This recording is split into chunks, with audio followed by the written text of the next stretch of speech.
Very good morning all of you. I hope so कि last lecture आप लोगों को क्लियर हो गया होगा। लास्ट लेक्चर में हम लोगों ने फिजिकल प्रॉपर्टीज डिस्कस की थी मेटल और नॉन मेटल की। आज हम डिस्कस करेंगे केमिकल प्रॉपर्टीज। ठीक है, तो हम शुरुआत करते हैं मेटल के साथ में, उसके बाद में हम लेंगे नॉन मेटल और फिर दोनों को कंपैरेटिवली स्टडी करेंगे। ठीक है, सो लेट्स बिगिन। पहले हम लेते हैं मेटल की प्रॉपर्टीज। तो सबसे पहले हम देखेंगे क्लोरीन के साथ में रिएक्शन। देखो आपको सिलेबस में ना टोटल 6 या 7 रिएक्शंस ही दी गई है। आई मीन मेटल के केस में क्लोरीन के साथ में रिएक्शन है, ऑक्सीजन के साथ में, वाटर के साथ में, dilute acid, then salt solution and hydrogen, ऐसे 6 रिएक्शंस दी गई है मेटल के केस में। तो उसमें से पहली रिएक्शन हम लोग लेंगे दैट इज क्लोरीन के साथ। देखो जब भी whenever metal combines with chlorine, ठीक है, it form metal halide, metal chloride. ठीक है, it is the simplest reaction. अब इसका एग्जाम्पल लेते हैं। When sodium combines with chlorine it forms sodium chloride. Ma'am यहाँ पे 2 क्यों दिया? Chlorine is a gas, gas कभी भी सिंगल फॉर्म में नहीं होगी, वो मॉलिक्यूल के फॉर्म में ही होगी, इसलिए Cl2।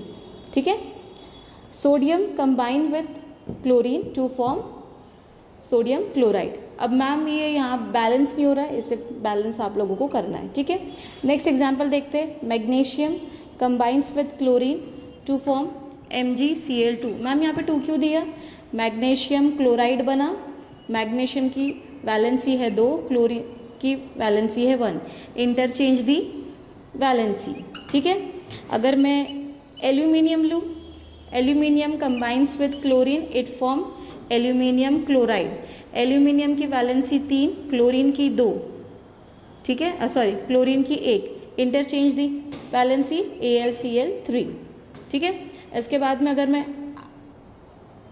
आयरन लूँ, iron combines with chlorine to form FeCl3। ठीक है, आयरन की वैलेंसी 3, क्लोरीन की 1, interchange the valency. So basically overall हम इस ऐसे मल्टीपल एग्जाम्पल्स देख सकते हैं। जैसे एग्जाम्पल और एक लूँ, zinc combines with chlorine to form corresponding zinc chloride ZnCl2। Zn की वैलेंसी है 2, क्लोरीन की 1, interchange the valency. So overall हमने जितने भी एग्जाम्पल देखे इन सब में एक ही कॉमन चीज़ है कि जो भी मेटल है it combines with the chlorine and form corresponding chloride. ठीक है, is it clear? This is the first reaction. Now let's proceed towards the next reaction. चल, आई होप सो कि आप लोग ये पॉज करके लिख रहे हो। ठीक है, अभी हम लेते हैं नेक्स्ट रिएक्शन।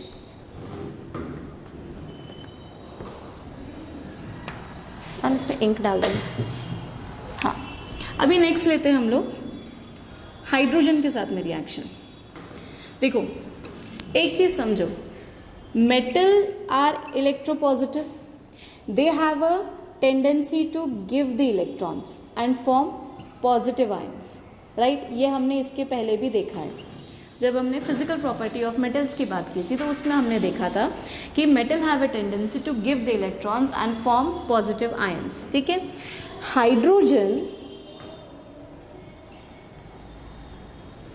ये नॉन मेटल है, no doubt, it is not a metal. ठीक है, but still it has a tendency to give the electrons and form the positive ion. अभी दो पॉजिटिव आयन कंबाइन होके रिएक्शन कर सकते हैं क्या? एक इलेक्ट्रॉन देगा, एक इलेक्ट्रॉन लेगा, तभी तो बॉन्ड बनेगी, मॉलिक्यूल बनेगा। बट यहाँ पे हाइड्रोजन भी इलेक्ट्रॉन देता है, मेटल भी इलेक्ट्रॉन देता है and they form a positive ion. इसका मतलब, और this is the reason why metal generally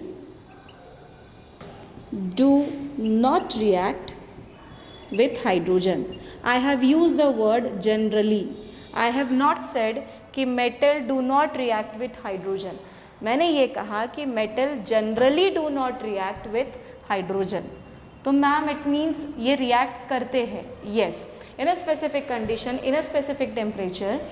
Metals, some metals like highly reactive metals, like example में लूँ, सोडियम है, पोटेशियम है, कैल्शियम है, मैग्नीशियम है, ये जो मेटल्स है, अगर मैं एग्जाम्पल लूँ, they react with hydrogen and form the compound which is called as hydrides. ठीक है, the compounds which is formed by the combination of metal and hydrogen they are called as hydrides. Clear? अभी देखो,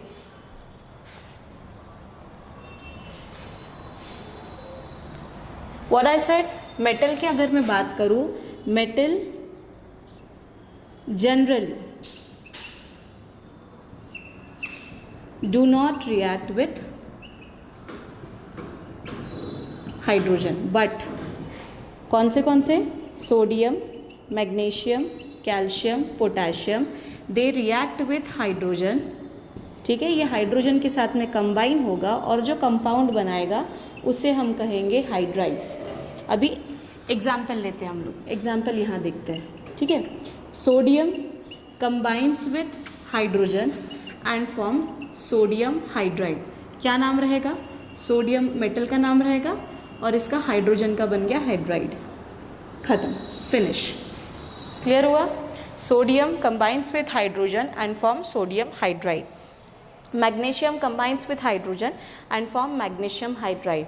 Calcium combines with hydrogen and form calcium hydride. आप लोग इसे balance कर लेना।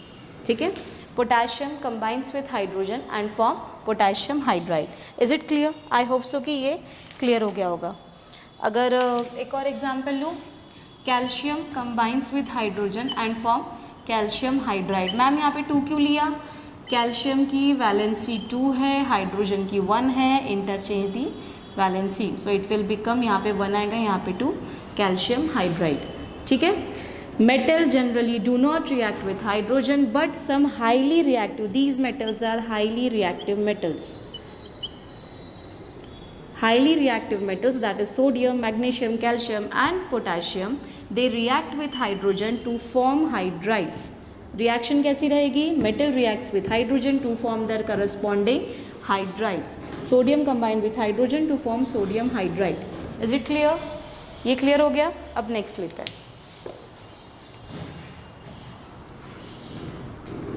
आप लोग प्लीज लिखते जाना साथ ही साथ। चलो नेक्स्ट आपके सिलेबस में हाइड्रोजन हो गया, ये हो गया।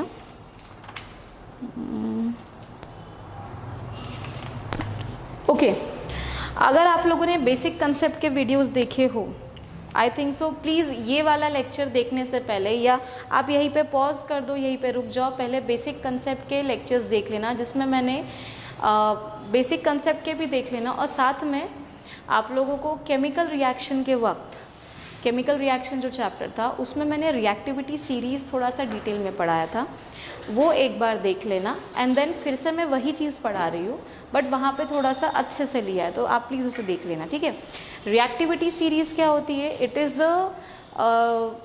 Is a series in which the elements are arrange in the order of their reactivity. इसका मतलब क्या, हमने क्या किया था, हाइड्रोजन के रिएक्टिविटी से सभी एलिमेंट्स को कंपेयर किया था। तो ऐसे करते करते जो हाइड्रोजन से ज़्यादा रिएक्टिव है उन्हें ऊपर लिखा था, जो हाइड्रोजन से कम रिएक्टिव है उसे नीचे लिखा था। तो इसके वजह से पोटेशियम हमारा सबसे हाईली रिएक्टिव था एलिमेंट, राइट, इफ़ आपको याद आ रहा होगा, और जो हमारा गोल्ड था वो सबसे ज़्यादा लीस्ट रिएक्टिव था।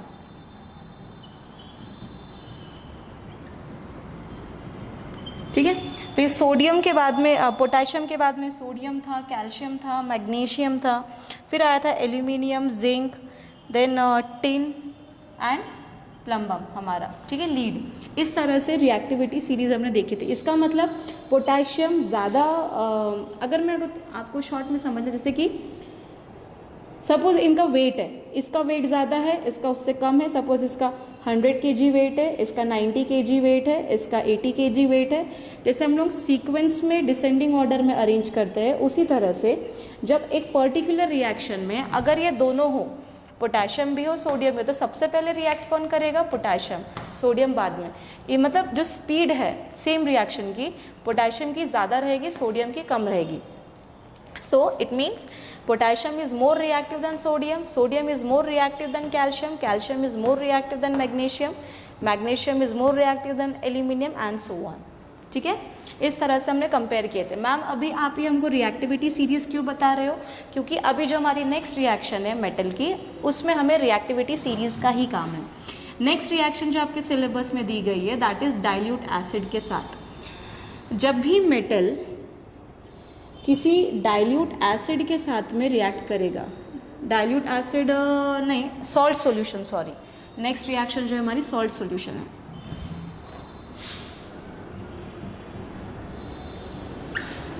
जब भी कोई मेटल किसी सॉल्ट सॉल्यूशन के साथ रिएक्ट करेगा, अब मैम सॉल्ट सॉल्यूशन क्या होता है?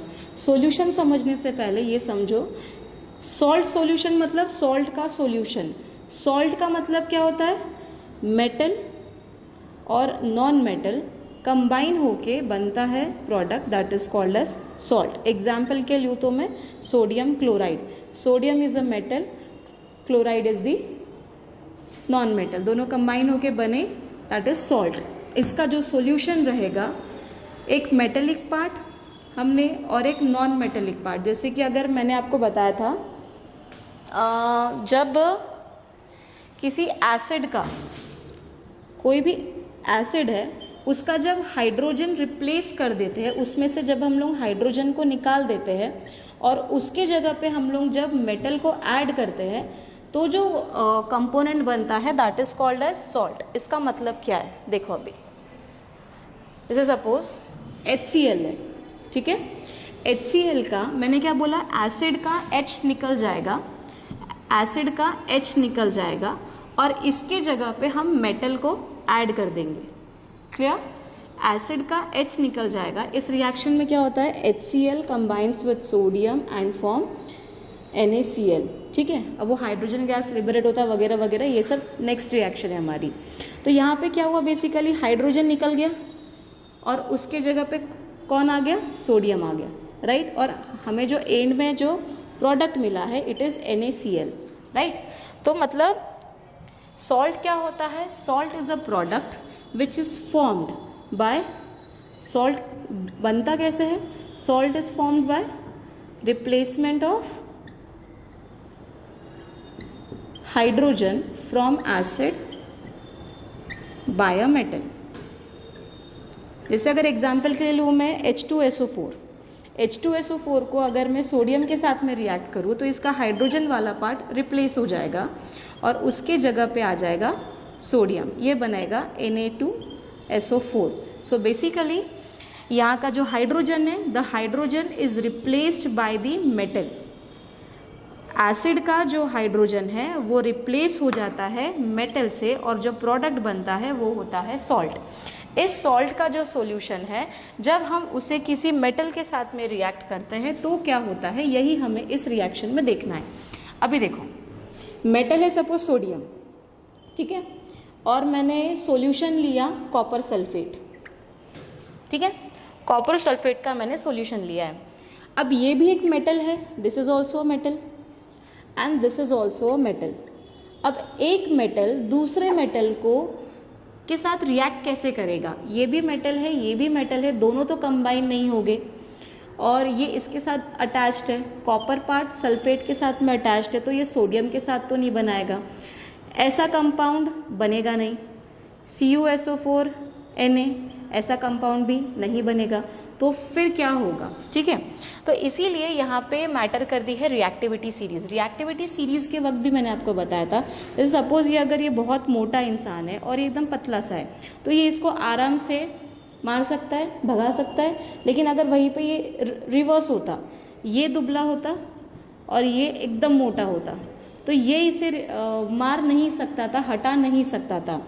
सेम चीज़ क्या होती है, जो एलिमेंट ज़्यादा रिएक्टिव है, रिएक्टिविटी सीरीज में याद करो सोडियम ऊपर है और कॉपर नीचे है, तो it means sodium is more reactive and copper is less reactive. तो ये सोडियम मोर रिएक्टिव होने की वजह से ये इस कॉपर को रिप्लेस कर देगा, इसको यहाँ से हटा देगा, उसकी जगह वो खुद आ जाएगा। समझा? यह हमने डबल डिस्प्लेसमेंट रिएक्शन के वक्त मैंने केमिकल रिएक्टिविटी सीरीज पढ़ाई थी, उसमें ये रिएक्शन मैंने आपको बताई थी कि जो हाई रिएक्टिव एलिमेंट्स होते हैं, एक बात याद रखना, हाई रिएक्टिव ये हमेशा लेस रिएक्टिव को रिप्लेस करेंगे, ठीक है। तो जब भी हम किसी मेटल को किसी सॉल्ट सॉल्यूशन का मीनिंग तो समझ गया ना, सॉल्ट उसका सॉल्यूशन बनाया हमने, और सॉल्ट में अल्टीमेटली क्या होता है, मेटल ही होता है। तो अगर मैं इनडायरेक्टली इसको मेटल सॉल्यूशन ही कहूँ तो भी चल जाएगा, ठीक है, but metal solution proper word नहीं रहेगा उसके लिए। तो जब भी हम किसी मेटल को किसी सॉल्ट सॉल्यूशन के साथ में रिएक्ट करते हैं तो अल्टीमेट रिजल्ट क्या होता है, जो हाई रिएक्टिव मेटल है, हाई रिएक्टिव मेटल हमेशा लेस रिएक्टिव को क्या करेगा, रिप्लेस कर देगा, एंड वो जो सॉल्ट सॉल्यूशन है उसमें वो खुद आ जाएगा। क्लियर? इसका मतलब यहाँ पे एग्जाम्पल से देखते हैं। अभी जैसे मैंने लिया था, सपोज 2 लेते हैं, एक लेते हैं सोडियम प्लस कॉपर सल्फेट, एक लेते हैं सोडियम प्लस पोटेशियम सल्फेट, ठीक है। अभी यहाँ देखो, sodium is high reactive than copper, तो ये इसको रिप्लेस कर देगा and it will form sodium sulphate and copper, मतलब ये इसकी जगह आ गया, ये इसकी जगह आ गया, ठीक है। बट यहाँ पे क्या हो रहा है, sodium is less reactive than potassium, potassium is more reactive, तो ये इसको रिप्लेस कर पाएगा क्या, बिल्कुल भी नहीं। और ये मैम इसकी जगह जाएगा क्या, तो बात तो वही हो गई ना, ये यहाँ जाए या वो वहाँ जाए, ठीक है, ये इसको रिप्लेस नहीं कर सकता because potassium is high reactive compare to sodium, इसलिए ये रिएक्शन पॉसिबल नहीं है। Is it clear? Reaction with salt solution, ठीक है। अब इसके बाद में जो नेक्स्ट रिएक्शन आपके सिलेबस में दी गई है, that is reaction with dilute acid. Dilute acid वाली रिएक्शन सबसे ज़्यादा ईजी है।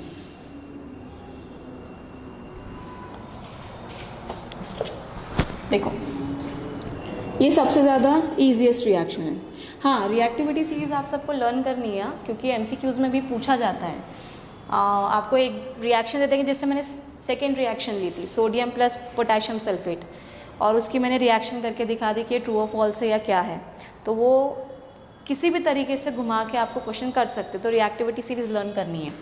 मेटल को जब हम किसी, अब नेक्स्ट रिएक्शन पे जाते हैं, मेटल प्लस डाइल्यूट एसिड। अभी हमने जो देखा था ना सॉल्ट फॉर्मेशन, वो वही है। जब भी हम किसी मेटल को किसी डाइल्यूट एसिड के साथ में रिएक्ट करते हैं, डाइल्यूट मतलब क्या, वाटर मिक्स, ठीक है। अब ये सोडियम है, इसको मैंने एसिड के साथ में रिएक्ट किया, ये इसके हाइड्रोजन को रिप्लेस कर देगा और खुद कंबाइन किसके साथ में हो जाएगा, क्लोरीन के साथ में। क्लियर हो गया?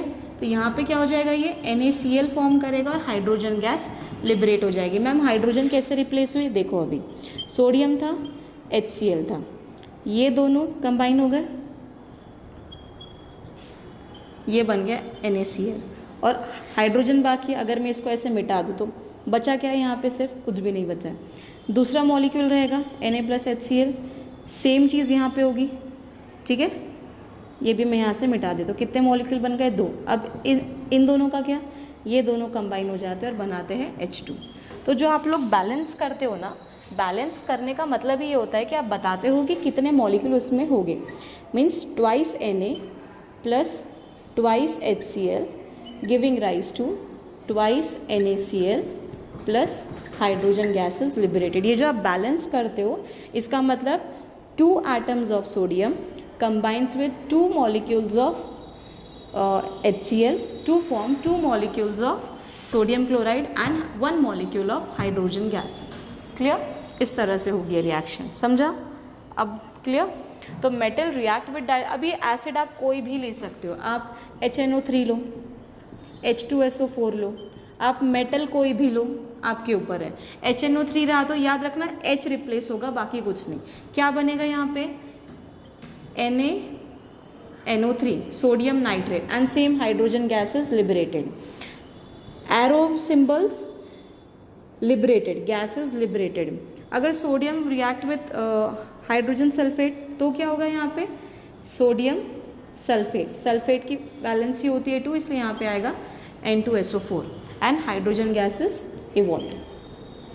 Clear?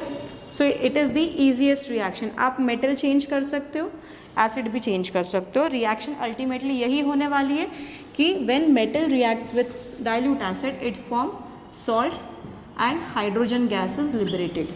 Clear? आप ये याद रख लो, ये तो फिर सारे examples हैं. ठीक है, अभी next reaction लेते हैं.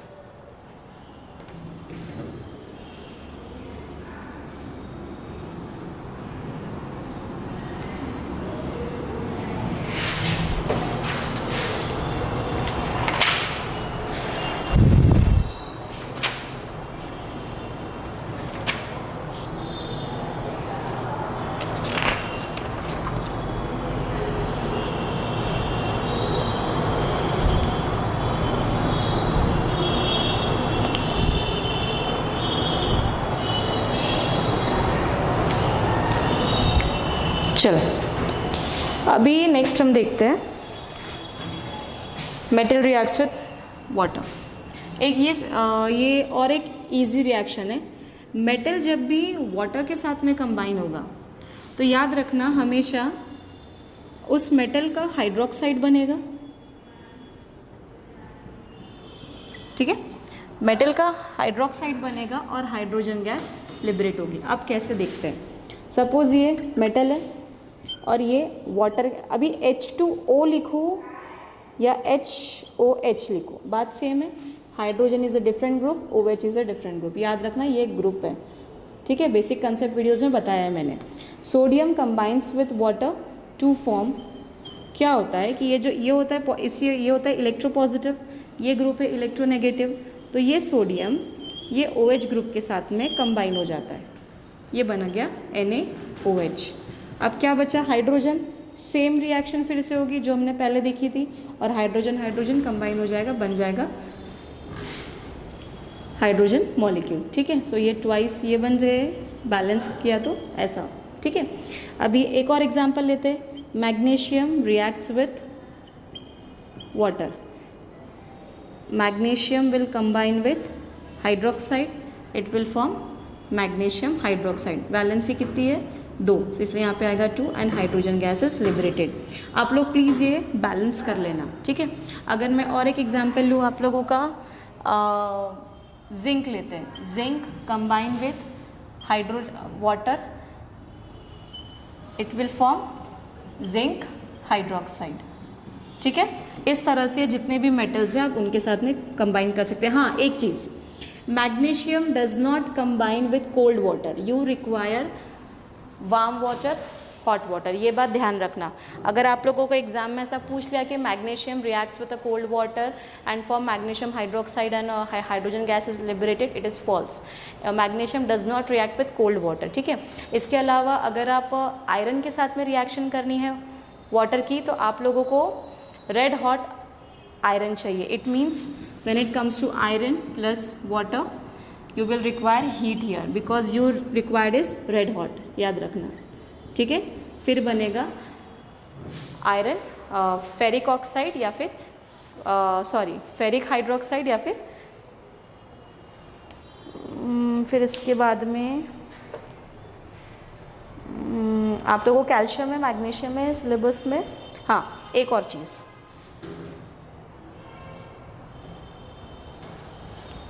आयरन और एक कुछ स्पेशल एग्जाम्पल आपके सिलेबस में दिए गए.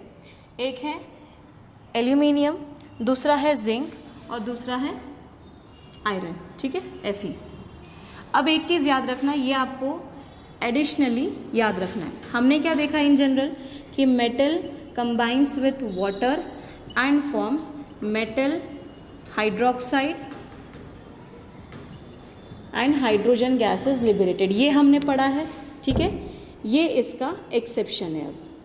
अब यहाँ पे क्या हो जाता है, देखो हमने इसमें मैंने आपको बताया कि सिर्फ मैग्नीशियम का याद रखना कि ये कोल्ड वाटर के साथ में रिएक्ट नहीं करेगा, इसके लिए आपको वार्म वाटर लगेगा. ठीक है, अब लेकिन यहाँ पे अगर मैं बात करूँ ना तो आप कोल्ड वाटर दो, हॉट वाटर दो, कोई फ़र्क नहीं पड़ता. They will not combine with cold water और hot water to form the corresponding metal hydroxide और हाइड्रोजन गैस। अब यहाँ पे क्या होता है फिर मैम, इन 3 एलिमेंट्स का हमको क्या करना है। देखो ये एलिमेंट्स ना कोल्ड वाटर के साथ में रिएक्ट करेंगे ना हॉट वाटर के साथ में, these all will react with steam. ठीक है, ये स्टीम के साथ ही रिएक्ट करेंगे अभी, और स्टीम के साथ में कंबाइन होके ये जो हमने कहा था कि एल्यूमिनियम हाइड्रोक्साइड बनेगा। एल्यूमिनियम हाइड्रोक्साइड क्या हुआ, एल्यूमिनियम हाइड्रोक्साइड नहीं, यहाँ पे मेटल हाइड्रोक्साइड नहीं बनेगा, यहाँ पे मेटल ऑक्साइड बनता है, ये याद रखना। This is the exception which you have to remember. जैसे अगर एल्यूमिनियम है, इसको मैंने स्टीम में क्या होता है, भाप में वेपर्स में क्या होता है, वाटर ही होता है ना, इट इज स्टीम। ठीक है, स्टीम के साथ में कंबाइन होगा और बनाएगा एल्यूमिनियम ऑक्साइड। एल्यूमिनियम हाइड्रोक्साइड बना क्या, नहीं। ठीक है, ये आपको ध्यान रखना है। And hydrogen gas is liberated. ठीक है, यहाँ पे मैम 2 क्यों आया, क्योंकि ऑक्सीजन की वैलेंसी 2 है, एल्यूमिनियम की 3 है, इसलिए इंटरचेंज हुई वैलेंसी। बैलेंस आप लोग कर लेना। जिंक के केस में भी सेम होगा, zinc combines with the steam. ठीक है, and it forms zinc oxide and hydrogen gas is liberated. Iron के केस में जैसे मैंने अभी बताया, आयरन आपको रेड हॉट लेना है। ठीक है, and you have to use steam, cold water hot water के साथ में रिएक्शन नहीं होगा। ठीक है, ये आपको एडिशनली याद रखना है। एक ऑक्सीजन वाली रिएक्शन बची है जो कि काफ़ी ज़्यादा लेंदी है और सबसे ज़्यादा इंपॉर्टेंट भी है, क्योंकि उसमें एम्फोटेरिक नेचर वगैरह भी है, वो मैं नेक्स्ट लेक्चर में रिकॉर्ड करती हूँ। ठीक है, बाय।